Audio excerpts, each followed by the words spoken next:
Bueno, pues muchas gracias a todos por estar aquí. La verdad que lo primero, felicitar, ¿no?, al CCN por este 20 aniversario. La verdad que es un logro todo lo que han conseguido y siempre comento, ¿no?, que este evento es un evento de referencia donde podemos siempre ver a amigos, conocer nuevas personas y la verdad que es donde para mí es un evento clave del año, ¿no? Entonces, dar la enhorabuena y especialmente a Luis, a Javier y a Carlos, que llevan mucho tiempo también, y a todo el equipo del resto del CCN, puesto que han hecho una labor espléndida. Entonces, vamos a hablar principalmente de temas que están de moda, ¿no? Hoy en día, si no hablamos de IA, pues es como que no estamos a la moda, ¿no? Y llevamos realmente estos 2 últimos años, o casi 3, donde la verdad que toda la parte de IA ha evolucionado enormemente, ¿no?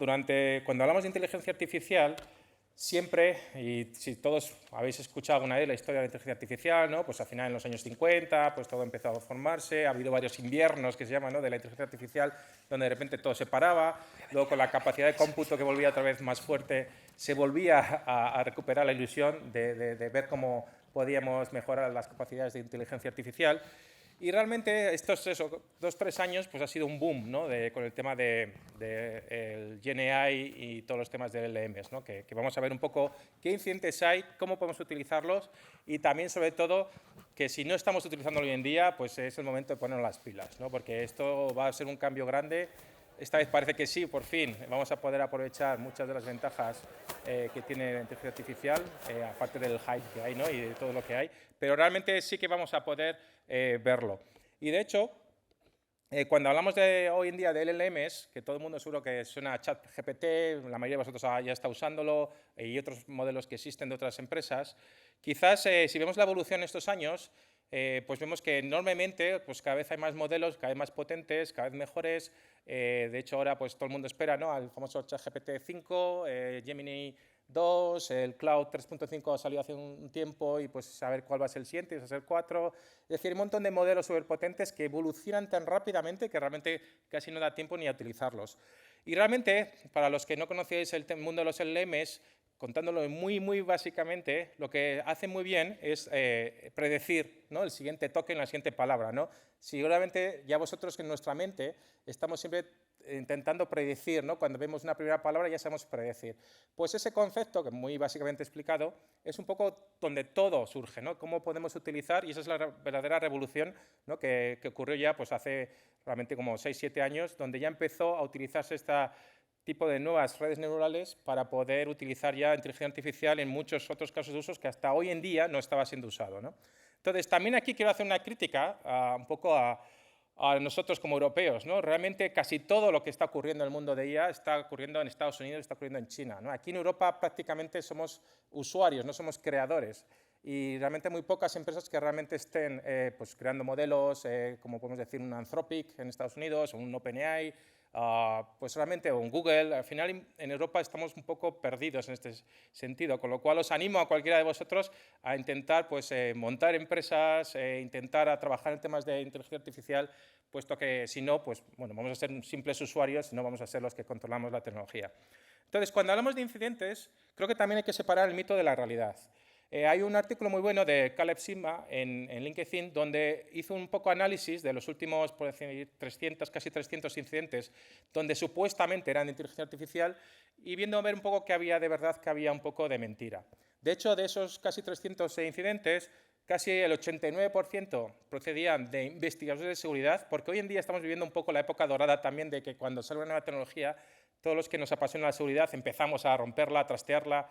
Y eso también ayuda mucho, ¿no?, a la evolución de la tecnología, pero estamos todavía en ese momento, ¿no?, donde casi todos los prompt injections, casi todas las vulnerabilidades que aparecen de LLMs, el abuso de LLMs, provienen de investigadores de seguridad o de empresas que están testeándolo, no de, digamos, APTs o de grupos organizados de crimen o de gente que quiere hacer maliciosos por sí. Y de esos 300 casi, muy pocos realmente eran incidentes de inteligencia artificial, ¿no? Y eso vamos a ver un poco en qué consiste. De hecho, Mitre tiene una página donde podemos enviar incidentes de inteligencia artificial, que si vamos a la página de Mitre Atlas, que ellos también quieren recopilar un poco cuáles son los incidentes realmente de inteligencia artificial que están ocurriendo últimamente. Y eso también, por ejemplo, cuando estaba preparando la presentación, vi este fin de semana un tuit que me hizo mucha gracia porque refleja un poco el estado actual también del uso, en este caso, de LLMs. Había un tuit de una persona que había pedido a ChatGPT que le diera un script en Python para operar con la API de Solana. Con tan mala suerte que realmente ChatGPT, pues a la hora de utilizar el plugin de navegar por Internet para sacar información, pues accedió a un repositorio GitHub que alguien había puesto maliciosamente, donde realmente había puesto un script con una dirección de API fraudulenta, no era real de Solana, pero él, claro, como ChatGPT le dio ese script, él lo ejecutó, ¿y qué pasó? Pues que en menos de 30 minutos pues perdió $2.500 que tenía, ¿no?, en su wallet real. Entonces, esto también demuestra un poco lo que está ocurriendo hoy en día, que estamos creyéndonos muchas veces ciegamente lo que nos dice ChatGPT y copy-pasteamos, ¿no?, el script que nos pasa, o que estamos codeando con Visual Studio y nos confiamos en lo que nos está diciendo, y cuando puede ocurrir este tipo de cosas. De hecho, este es uno de los mayores problemas que veremos en los próximos años. Lo mismo también que no estamos hablando de alucinaciones del modelo, porque en este caso es simplemente que habían accedido a un entorno que había sido puesto fraudulentamente en proceso para intentar engañar a la gente, ¿no? Entonces, esto yo creo que ahora veremos durante la presentación varios ejemplos de ello. Y cuando hablamos de incidentes, está claro que la mayoría de los incidentes son incidentes tradicionales. Hay un montón de ejemplos, si buscamos en Internet, de leaks, ¿no?, de información, donde ha sido porque alguien dejó un token o dejó unas credenciales en un GitHub o en un bucket S3, lo típico que vivimos todos los días, ¿no?, desde hace ya muchos años, de incidentes de seguridad. O que alguien consiguió acceder de alguna manera haciendo un spear phishing a un empleado, entonces pudo robar los datos de entrenamiento de un modelo. Es decir, todo esto, al final, yo tampoco considero que sean incidentes de inteligencia artificial. Son incidentes que afectan a empresas que están entrenando modelos o que están gestionando cualquier cosa de inteligencia artificial, pero no son incidentes de inteligencia artificial. De hecho, por ejemplo, hubo también varios casos muy concretos. Por ejemplo, hubo una vulnerabilidad muy grande en el software de entrenamiento de modelos que se llama Ray, que usan todos, usa OpenAI, usa Microsoft, usa Google, donde realmente había un montón de servidores expuestos con esta vulnerabilidad. ¿Y qué pasó? Que a mí también me hace gracia, porque ahora veremos la evolución. Pues que cuando la gente encontró estos servidores expuestos con esta vulnerabilidad donde podían ejecutar código remoto, ya digo, no es nada de AI, aunque el software sea utilizado para entrenar modelos, ¿qué instalaron? CryptoMiners. Joder, pues qué pesados con los CryptoMiners, ¿no? Hoy en día, desde los últimos 10, 15 años, cuando hay alguna máquina no segura en Internet, cuando la vulneran, ¿qué hacen siempre? Instalar el Xminer, el Xrig, CryptoMiners que se usan un montón, pero qué poca originalidad, ¿no? Pero ahora veremos cómo eso está cambiando y lo veremos que cambie cada vez más, porque ya igual no lo usamos para CryptoMiners, igual lo usamos para utilizarlos para tema de LLMs, ¿no? Y veremos casos como ellos. También, por ejemplo, hubo otro incidente gordo donde lo que consiguieron, en este caso otra vez investigadores de seguridad, comprometer otra empresa de inteligencia artificial porque podía subir una especie de imágenes de Docker, de contenedores, y consiguieron subir una imagen de contenedor que luego podía ejecutar comandos y de ahí se pudieron mover lateralmente y comprometer toda la infraestructura. En este caso tampoco es nada de AI, ¿no? Es algo que, bueno, pues puede ocurrir a cualquier empresa, aunque no sea de inteligencia artificial. O también, por ejemplo, otro ejemplo como este, que también es muy interesante, que os recomiendo leer el artículo de Palo Alto, donde también consiguieron vulnerar en toda la infraestructura porque consiguieron meter digamos, un modelo envenenado dentro de su catálogo de modelos y de ahí poder luego saltar. Pudieron ejecutar código porque al final se realiza código, al desrealizar se puede ejecutar código y ahí pudieron moverse lateralmente, pero otra vez no es algo de AI concreto. Y este, por ejemplo, también muy interesante, que esto veremos que ocurra mucho. Una empresa dejó credenciales de AWS en un repositorio de GitHub. En esa época, como no sé si sabéis, AWS o Amazon monitoriza GitHub para buscar credenciales que se hayan dejado y te avisa inmediatamente. Pero en este caso, como el nuevo servicio de Bedrock, que es un poco el que se usa para LLMs en Amazon, no lo tenían muy controlado, aunque te avisaban y bloqueaban el uso de, por ejemplo, EC2 o de cualquier otro servicio de Amazon, no bloqueaban el uso de Bedrock. ¿Qué ocurrió? Que en este caso, pues, los criminales utilizaron la cuenta de esta empresa en Bedrock para, sobre todo, entrenar y utilizarlo para, bueno, una página web que tenía chatbots sexuales, de carácter sexual. Y eso sí que, básicamente, lo que decían que le estaba costando a la empresa $46.000 al día por la capacidad de cómputo que estaba usando en Bedrock. Con lo cual, esto seguro que lo vemos más. Y aquí es donde lo veo más interesante que instalar CryptoMiners, ¿no? CryptoMiners hoy en día ya está muy visto. Yo creo que es más inteligente intentar utilizar los recursos para cualquier cosa que podemos sacar mucho más dinero en este caso. Entonces, esos son incidentes normales, pero si hablamos de incidentes más tipo de inteligencia artificial, Yo creo que principalmente nos podemos fijar en los que aparecen en la pantalla. Realmente hay mucho tema de envenenamiento de datos antes de entrenar los modelos. Si conseguimos envenenar esos datos, pues por supuesto tenemos ya un modelo envenenado y ya podemos hacer muchas cosas. También cuando serializamos modelos, ha habido muchos casos que hablaba, pues al deserializar, muchas veces se utilizan formatos que puedes ejecutar código, ya cada vez menos porque la gente pues, está poniendo las pilas, pero también es un problema que estamos viendo. Luego también ataques más directos contra el LLM, pues sobre todo intentar saltarte, ¿no?, las reglas que tiene el LLM o lo que se conoce como jailbreaking, o hacer inyecciones al prompt para que podamos modificar el comportamiento del prompt, algo también que hay muchos ejemplos y también ahí veremos muchos más futuros incidentes. Y luego también envenenamiento de datos que estamos viendo, ¿no? Si conseguimos envenenar, si sabemos que ChatGPT o el que fuera, sabemos que va a navegar Wikipedia o va a coger información de Wikipedia para entrenar su modelo y cada X meses coge toda Wikipedia y la utiliza para entrenar su modelo, si consigo, por ejemplo, envenenar páginas de Wikipedia, pues sé que ya estoy envenenando, ¿no?, esos datos y para mí voy a poder utilizarlo para lo que yo quiera. Y luego también veremos, y la mayor fuente de problemas que estamos viendo, y creo que en el futuro se irán viendo, es cuando utilizamos plugins, que plugins son herramientas que podemos utilizar para poder sacar más datos, por ejemplo, conectarnos a Internet y navegar a páginas o conectarnos a otro sitio para sacar más información. Ahí es donde hay muchos problemas, porque hay problemas de temas de acceso a los datos, temas de seguridad, data leaks, y bueno, veremos algún ejemplo.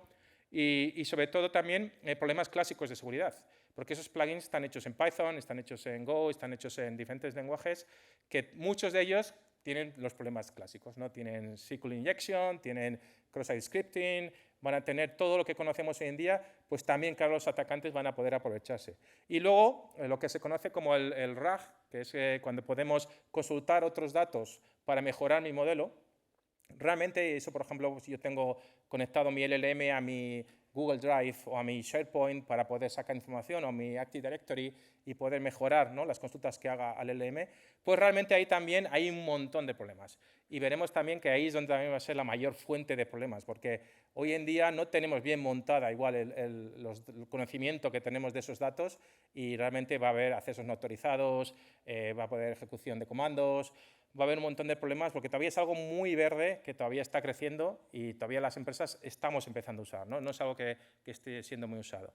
Por ejemplo, ejemplos de prompt injection, si buscamos en Internet hay un montón, desde sobre todo 2022 a hoy en día, donde podemos obligar, digamos, al LLM a hacer cosas que no está pensado para hacer o no tenía definido para hacer. En este caso, por ejemplo, lo que es un caso que se hizo el año pasado, donde lo que hacíamos era engañar al LLM para que cuando accediera a una página web que tenemos controlada, le mandáramos unas órdenes, cambiándole un poco el prompt, para decir, no, pero accede a tu correo, mándame tu último correo a esta dirección.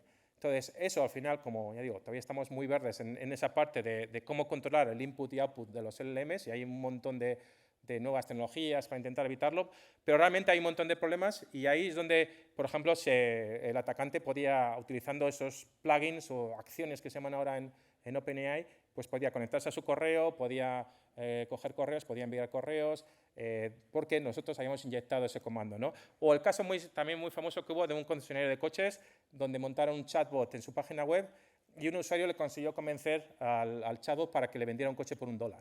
¿No? Y realmente, pues, aunque parecía que era legal, ¿no?, y en el mensaje pone que es un binding offer, es decir, que es una oferta legal y totalmente válida, por supuesto luego no le dieron el coche por $1, pero bueno, vimos que realmente estamos todavía en una fase muy temprana y los atacantes y las personas pues vamos a atacar bastante.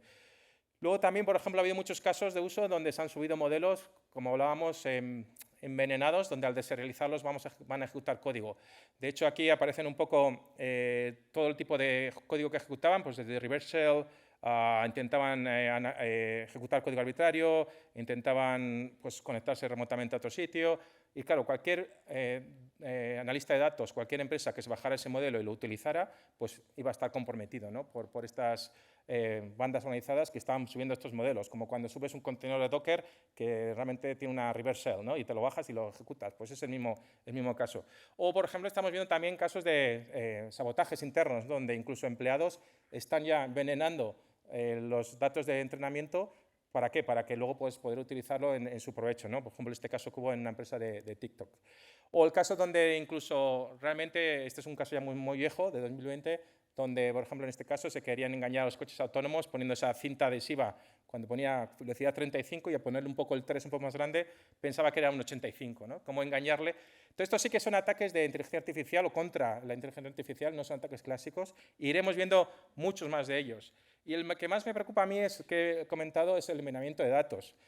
Hoy en día ya hay gente dedicada a, por ejemplo, coger dominios que han expirado para comprarlos y poner, o sea, dominios que son confiables, por ejemplo, de algo que tenía antes contenido legítimo y confiable, compras el dominio cuando expira y montas ya contenido malicioso. O cambias las páginas de la Wikipedia porque sabes que ese día es cuando van a hacer el snapshot de la Wikipedia. Es decir, hay un montón de formas para poder envenenar todo Internet. Y que eso, claro, los LLMs se lo van a creer porque piensan que son datos confiables. Tenemos un problema de confianza. También hay un montón de casos de uso donde actores ya más profesionales están utilizando LLMs para muchos casos. De hecho, hay dos reportes muy interesantes que ha sacado OpenAI, uno en mayo y otro en octubre, donde cuenta un poco las veces que ha detectado actores utilizando OpenAI para fines maliciosos, ¿no? De hecho, hay muchos ejemplos donde se utiliza principalmente para conocer en detalle, por ejemplo, tecnologías que no conocen, se utilizan para crear scripts, para debugar scripts, se utilizan sobre todo para crear contenidos, no solo temas de deepfakes, pero contenidos para hacer ataques de operaciones de influencia. Es decir, hay un montón de uso, cada vez más, por parte de atacantes de estas tecnologías que al final realmente les da mucha facilidad de uso, igual que nos da facilidad de uso al resto de los mortales. De hecho, si vemos, os recomiendo ver esos dos reportes porque es muy interesante. Comenta un montón de casos de usos donde, por ejemplo, en este caso un actor chino pues se bajaba información para traducir, usaba OpenAI para traducir diferentes textos que utilizaba luego para postear en muchos sitios como en Twitter, en Medium, en Blogspot o en Telegram. Es decir, hay un montón de ejemplos y ya digo, si echáis un ojo al documento, hay un montón de información de cómo se está utilizando hoy en día por un montón de actores diferentes. Ya digo, al final todos utilizan o generación de contenido o para mejorar sus herramientas de ataque o para aprender, por ejemplo, qué empresas o qué políticos están hablando del programa nuclear de Corea del Norte. Es decir, todo eso utilizan ya en OpenAI porque les facilita mucho la vida, ¿no? Igual que nos facilita la vida a nosotros. Entonces, hay un montón de información ahí que recomiendo veros, pero realmente, si vemos, vale, esto es lo que está ocurriendo hoy en día, hay incidentes, hay muchos actores utilizando ya LLMs para sus operaciones. ¿Cómo podemos nosotros utilizarlo? Pues realmente hay muchos casos de uso donde ya se está usando. Uno de ellos principal es la eficiencia de los SOCs. Al final, ¿para qué queremos usar LLMs? Pues para que los LLMs hagan las tareas repetitivas y, en teoría, aburridas o automatizadas de forma pues, repetitiva y dedicar a nuestros recursos, a nuestras personas, a las cosas realmente interesantes, ¿no? Para que podamos automatizar un montón de trabajo para que estos bots o agentes puedan realizar y nosotros podemos dedicar a los equipos realmente a lo interesante. Entonces, yo creo que eso es uno de los principales, digamos, máximas que podemos hacer cuando queremos eficientar los SOCs. Utilizar LLMs para las tareas repetitivas y automatizadas, un poco lo que se hacía con los SOARs, pero digamos en el siguiente salto, ¿no? Para que podamos ir al siguiente nivel.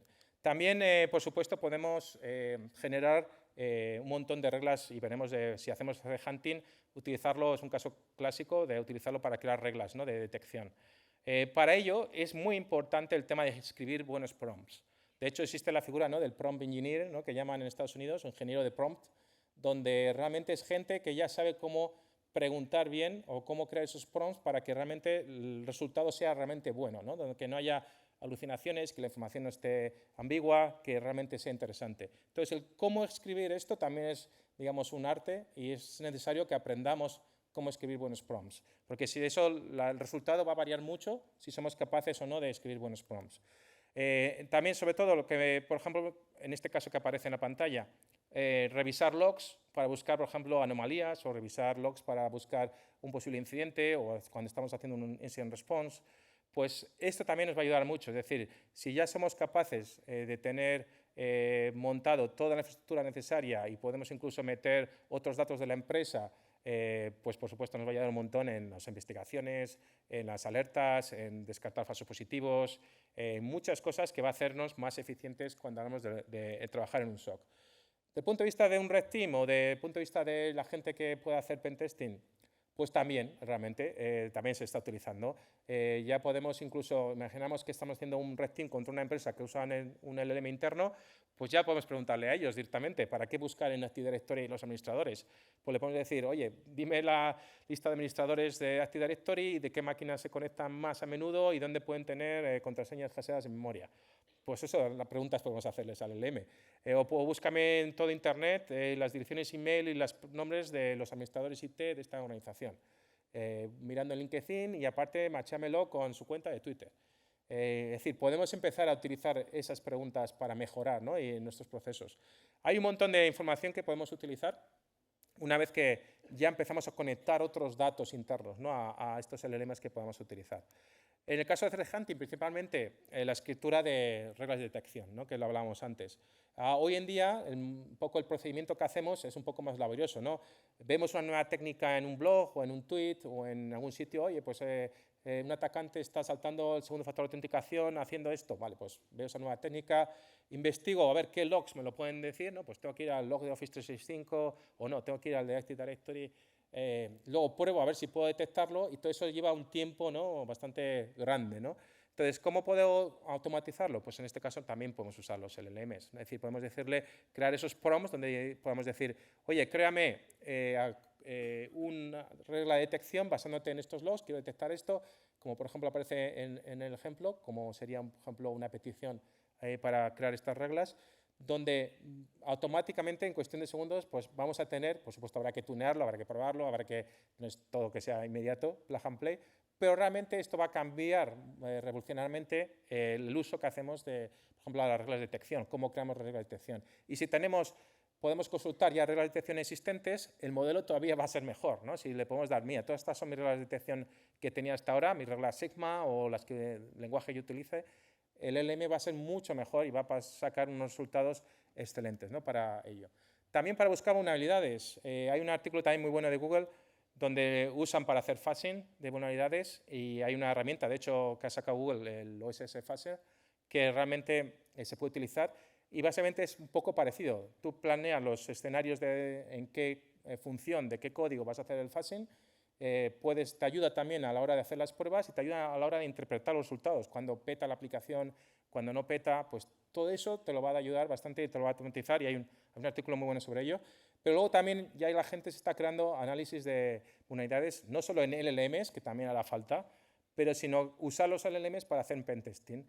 El primero que salió un poco fue el Pentest GPT, que salió hace ya un par de años o hace un año, donde básicamente te automatiza todas las tareas que puede hacer un equipo de pentesting, pero ya hay muchos más que van un paso más allá, donde no hace falta ni siquiera interacción humana y automáticamente pues tú con las herramientas que tiene a disposición el LM, pues puede hacer primero un Nmap, luego lanza otra herramienta, luego lanza un SQL Mapper, luego hace... Es decir, todo está automatizado, todo te lo va contando, él mismo es capaz de poder ir al siguiente paso, ¿no? Que es la parte interesante. También interesante, análisis de malware. Y aquí pongo que es Málaga Power, porque al final todo, digamos, centrado está en la parte virus total de Málaga, que están haciendo un excelente trabajo, donde están utilizando también, en este caso, Gemini, que es el LM de Google, para desobfuscar cadenas, para enriquecer también los datos del malware, pues para ver en qué otras campañas de este actor o qué actor está relacionado. Es decir, hay un montón de otras formas que pueden utilizarse LLMs. De hecho, por ejemplo, este es un informe de un binario concreto donde la parte del M no solo te consigue, por un lado, el enriquecer el binario o el resultado del binario, sino sobre todo eso, la parte de desofuscación, que es una parte interesante.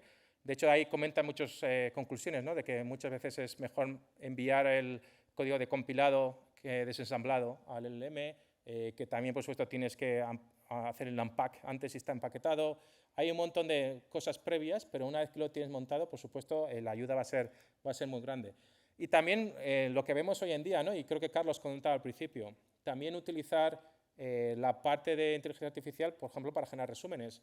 Muchas veces cuando tenemos un incidente y tenemos miles de eventos, miles de datos, o nos pasan un informe de un nuevo APT o un informe de un nuevo incidente, Pues si alguien me puede dar un resumen rápido de las cosas importantes y me da los IOCs, pues algo también que podemos ayudar. Entonces, es otro caso de uso muy válido, por ejemplo, a los equipos de seguridad. Entonces, en conclusión, ¿qué podemos hablar de la inteligencia artificial? Por supuesto, los deepfakes es lo que sale más en las noticias porque es algo realmente importante, grave, el poder impersonar a una persona, ya sea vídeo, audio, texto, pues realmente es un cambio y todos los ataques de ingeniería social, por supuesto, están relacionados. Es algo que cada vez va a ir a peor. Pero ya vemos que también muchas de las empresas están viendo cómo detectar esos deepfakes. De hecho, yo creo que incluso en el futuro tendremos esa detección en nuestros propios móviles y en nuestros propios equipos, donde detectarán cuándo es un deepfake. Pero también vemos el uso de inteligencia artificial ya más a nivel más mundano en el mundo de la ciberseguridad. Entonces vemos que sí que hay actores utilizando inteligencia artificial para diferentes fases de sus ataques, de la fase de preparación, la fase ya de pura operacional, la fase también de sacar información. Existe ya hoy en día muchos grupos utilizándolo, pero también podemos utilizarlo nosotros, como equipos azules, donde podemos eficientar los SOCs, podemos mejorar los equipos de respuesta a incidentes, podemos mejorar los equipos de análisis de malware, la gente de OSINT. Es decir, hay un montón de casos de usos donde muy fácilmente podemos mejorarlo. Entonces, ¿cómo creo que tendríamos que hacerlo? Pues ahí pongo, yo creo que son los puntos importantes.